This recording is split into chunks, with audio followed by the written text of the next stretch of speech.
It was April 17, 1946, and Syria was finally free from French colonial rule.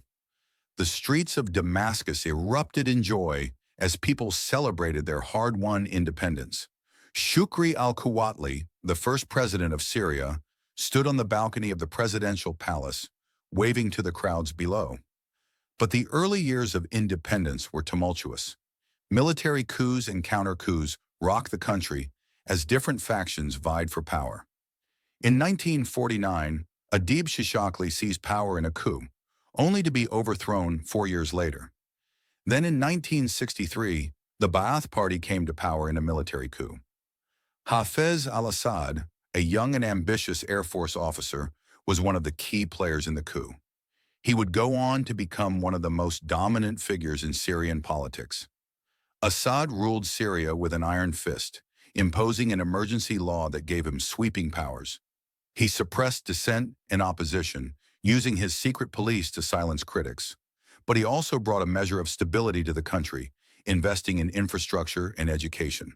When Hafez al-Assad died in 2000, his son Bashar inherited the presidency.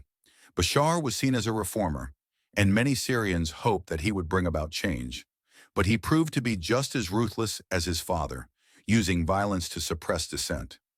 In 2011, the Arab Spring protests swept across the Middle East, reaching Syria.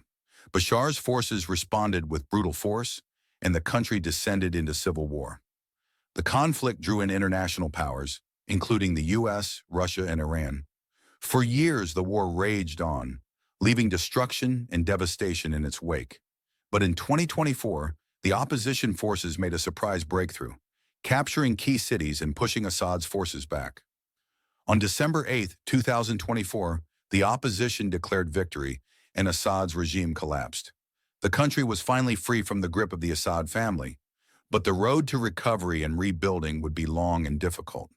As Syrians looked to the future, they knew that they had a chance to build a new country, one that was free, just, and democratic. It was a daunting task,